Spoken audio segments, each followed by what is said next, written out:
Hello, everyone. Welcome back. I'm finally doing a live on Thursday. It's been a while.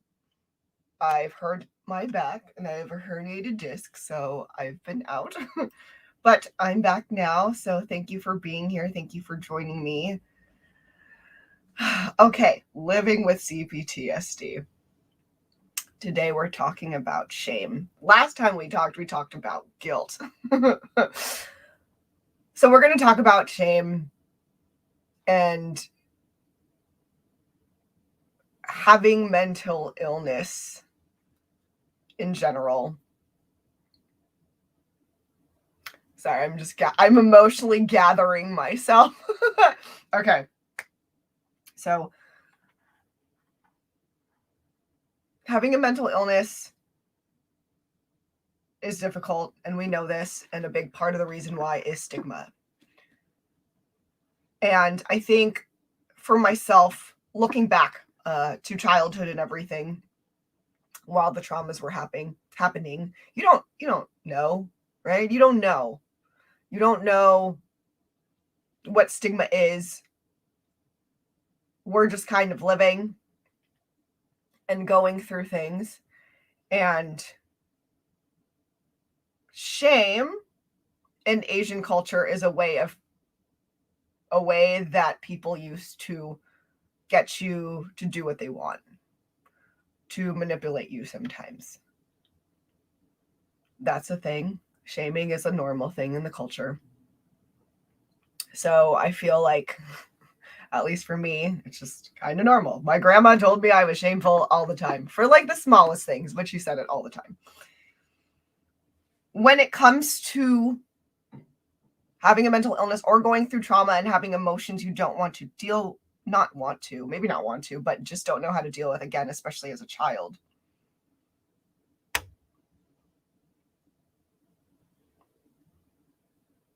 You don't want to talk about it. It maybe at first, for me, again, I'm speaking from my experiences. I think I was scared and I didn't want to talk about things. And I think in my head, having negative emotions were bad, which seems normal, right? This is a negative emotion. It's bad to have this. But showing emotion when I was younger wasn't so great. So you want to hide it, right? Because it seems like something that's shameful. And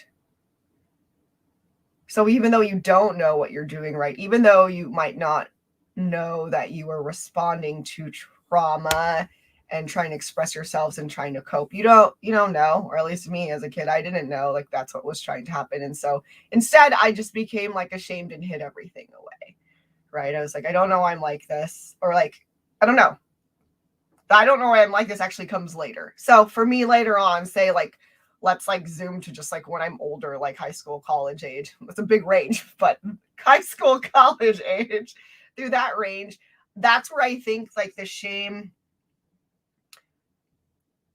it was more in the forefront of my mind as this is shame. Like I am ashamed to talk about the things that happened to me and the fact that they the traumas that happened to me, the fact that they happened to me, and the fact that I don't know how to make myself feel better about this. And I think for me, that very last part, feeling ashamed that I don't know how to fix this, that really was like started like during my college years. I don't know why I'm like this. I'm trying to be happy. I feel like I should be happy, right? Like I'm in college, I'm getting an education, I have friends, but I still feel maybe quote unquote broken. Oh, definitely. Well, at that time, I definitely felt broken. I call myself broken all the time. So at that point in college, yeah, I felt really broken and I felt really ashamed that I could not fix it. And then that kind of stayed. Like, I obviously feel less ashamed. I'm able to talk about my mental illnesses and my mental health more. But even to this day, sometimes I shame myself for having a mental illness. Like the same behavioral patterns I had before. Like sometimes I do shame myself for like, why can't I just make myself feel better, especially when I know what's wrong and why it's happening. And that is a different that is so, it's so hard because it's one thing to not know what's happening, and then you just, again, going back to my college self, not knowing what's happening, not knowing what's wrong and why I can't get it together, right? And then so I find out it's mental illness, and then I go to therapy and all these things, and I'm learning skills, coping mechanisms. I understand more why I behave, why I feel the way I do and am. And then now I'm at this place though where I understand that, and so unfortunately I just shame myself more. For, again, understanding why I am the way I am and why I do the things I do, but I can't like change the way I feel about things, and that's hard and that takes time. Like that's just like another level of healing. It's like, oh, you've graduated, it's wrong, and now you got to fix it. You had some things, but also now you have to make peace and really understand that like these dichotomies of, you understand your mental illness, but you also can't fix it right away, right? Ugh. Because I think, at least in my head, it logically goes, if I understand what the problem is, I should be able to fix it. And maybe I can, and it's just not right away. I'm glad this is when the doctor's calling me back now, but I'm streaming. Goodbye.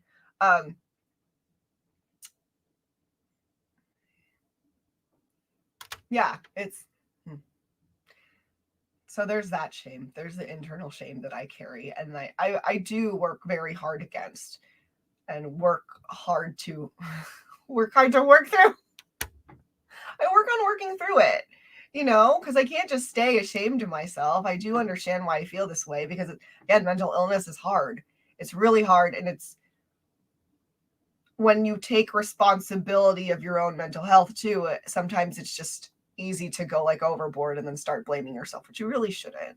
It's hard. Living with mental illness is hard. Living in general is difficult. So we all need to learn to give ourselves kindness and more grace, especially when we're really trying.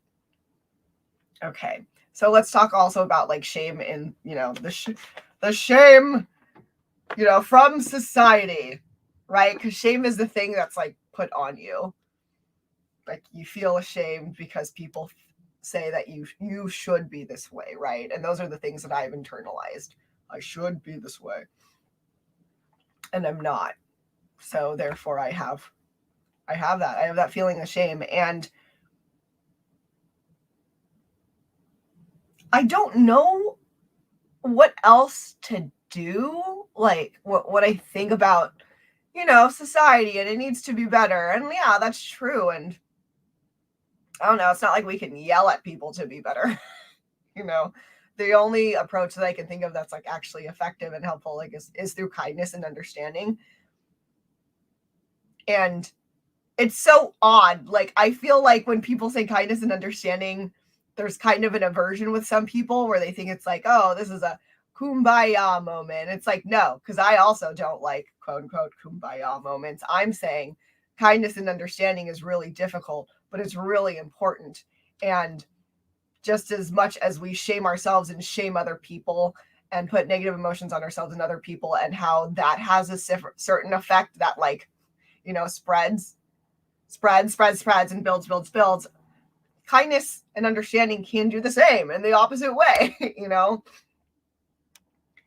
Actual kindness, actual understanding is difficult, but I think it's really important, and it's important that we practice it on ourselves and other people instead of trying to shame people, trying not to judge people so much, so that we can work through our mental health.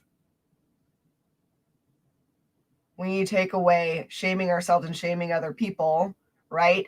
Like mental health awareness is a big thing. And part of it is really taking that stigma out so people can help themselves and can help other people. And you hear it all the time, like it's okay to not be okay. And those words can feel really empty sometimes. And I understand that. sometimes when people say to me, it does feel empty. And there are other times where I'm like, this is really what I needed to hear. And in those times where it feels empty to me and it makes me mad, I try to say to myself, someone's saying this to you with the intention of trying to help you. It's not what you needed right now, but also no one was trying to put you down. So I try these days to really try to let that go, especially knowing that sometimes that is what I need to hear. And yeah, right? Because that's complex in itself, how I feel day to day, which words are going to help me, what words aren't. It's not the same. Like, my mental health is not linear. And so it makes it more complex. But that's just a thing that I have to accept so I can move on and use those words when they're actually helpful to me. And when they're not helpful to me, then, I don't have to take it as someone is attacking me. I don't have to take it as anything more than it is.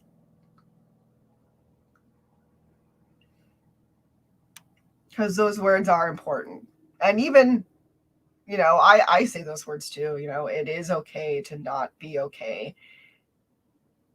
And I think what's helpful for me is when people show that they don't just say that, but they somehow show like they really believe that and understand that and are trying to understand me. So I don't know, maybe this is like a little tip segment. When I try to say to people, it's okay to not be okay, or those kind of sentiments, I kind of followed up with stuff. I go, it's okay to not be okay. You're human. The way that you are reacting to this situation is human. Anyone would. Like, this situation that you just faced, it wasn't a pleasant experience. So I understand why you don't feel great about it, or whatever you're going through right now. Of course, you're not going to be okay. Let's use the example, like if you're in an emotionally abusive situation, right? And my friend is in one, and she comes and talks to me and she's not feeling well. And she's like, well, why can't I just feel better? I know he's just like a jerk. I just need to end it, or whatever. Like, right.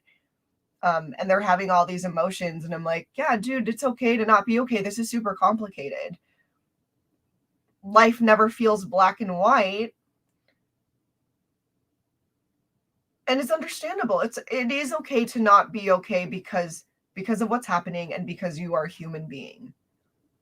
It's okay to not know what the right answer is all the time or have it right away. It's also okay to feel really negative emotions about knowing what's right, right? Say an example again, like if my friend is in an emotionally abusive relationship, she knows she should just leave because, let's say, this person hasn't changed, right? Their partner hasn't changed.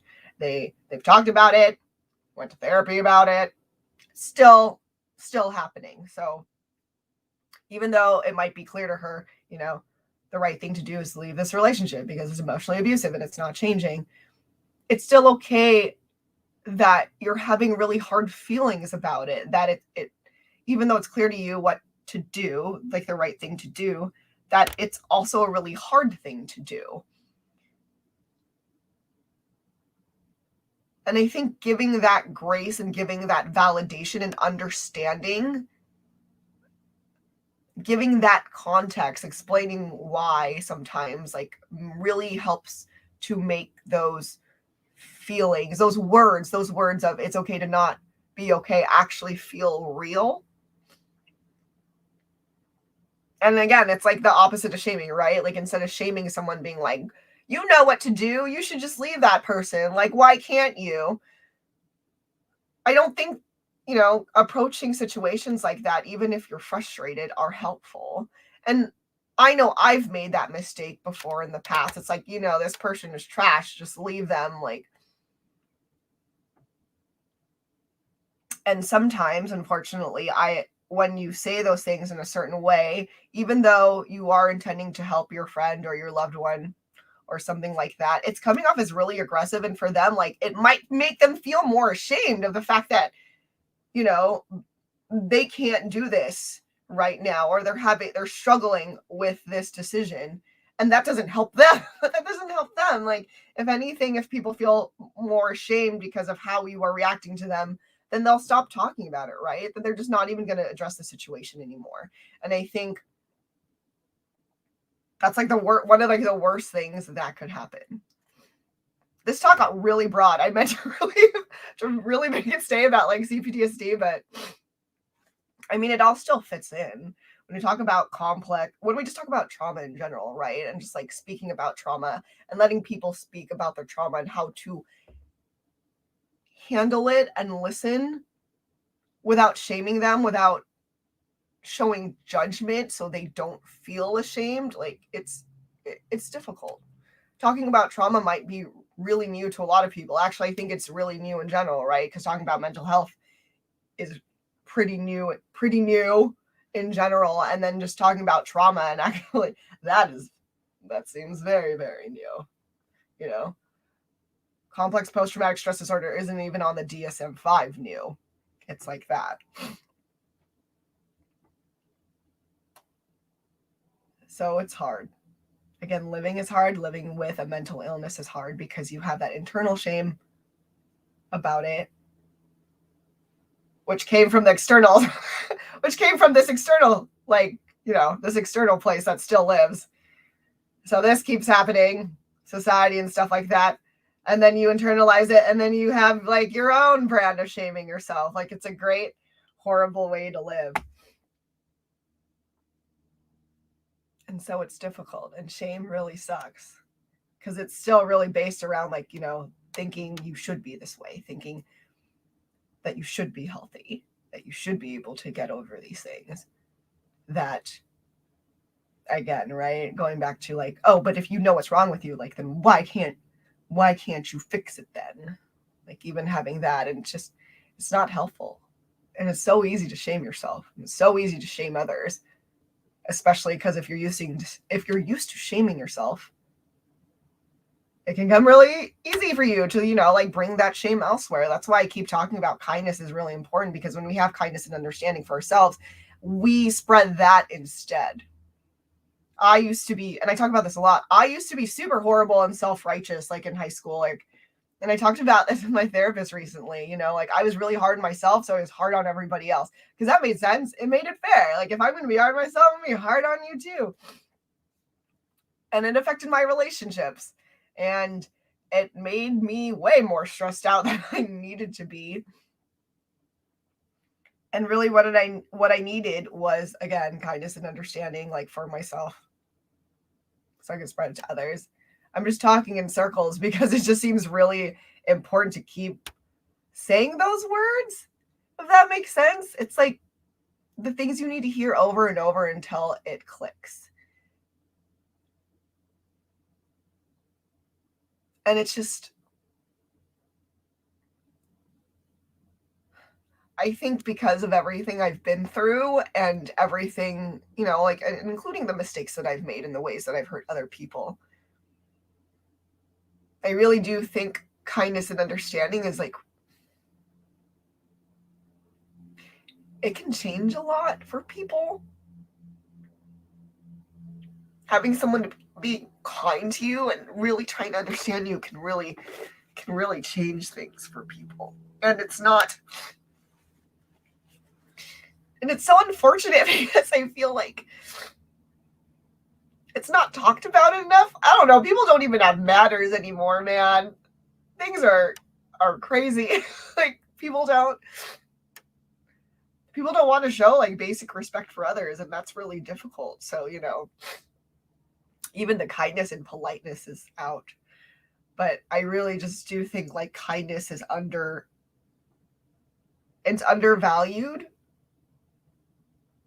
It's really undervalued, especially in our capitalistic society. I think kindness is really valued. And unfortunately, because of our capitalist society, kindness isn't really like, how do I say this? Like, you don't get anything for being kind. Like, you know, not that you should get stuff for being not, you know, you don't want to be like, I am kind because then I get kindness in return. But like, no, yeah, but when you're kind, like, hopefully you get kindness in return. And when you're kind and you get like someone spitting in your face in return, like, that's really harsh, and it makes you not want to be kind anymore. And then now we've eliminated the kindness and we're like spreading the feelings of spitting in other people's faces and hatred. And again, that stuff like burns like wildfire. Circles, circles, circles. But yes, I wish I could find the words to just like really describe why kindness is so important. And maybe I can't, but maybe like through me talking and trying to get at it, you understand like how important it is. Like there are enough words to explain how much like kindness can go far. Today is a cryy day. It's okay. But how it can really change people. And I'm so grateful like for the kindness like different people have shown me, like especially in different times in my life, like when they didn't need to show it to me. I'm really grateful for the people who showed me kindness when I was kind of being a little jerk, you know. And I'm glad they did so I could realize that I was being a jerk and change. Because that's important. And that's why kindness is important, right? Change people's minds by example and by like living in that way. It started like sarcastic, but I didn't mean it to be. But yeah, living in kindness, I really do think it goes like a long way. And being in places that feel kind, being able to be in those kind of spaces and find people who like do appreciate kindness is like really, it's really nice. I'm having like a very reflective moment and thinking of all the people and like different groups that I'm part of, where I'm like, dude, I'm so glad that I'm in different places who really do value and cultivate kindness. And right now I'm thinking specifically of like Movement Catalyst San Diego, which I'm in, and then like the Core Dance Crew, and then the San Diego Filipino Cinema. We just finished the first Filipino film festival in San Diego.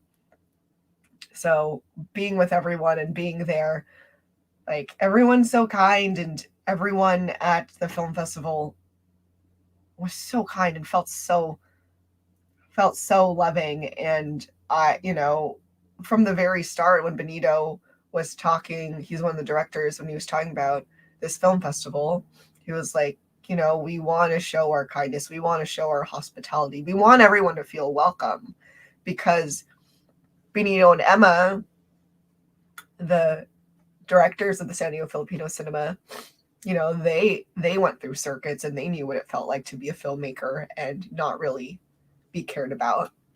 They're just kind of there, but no one really cares about them, and like how, how harsh that is. And so he always said, like from the beginning, when we do this film festival, like, please everyone be your kind selves and show people like everyone matters. Director, audience member, everyone matters.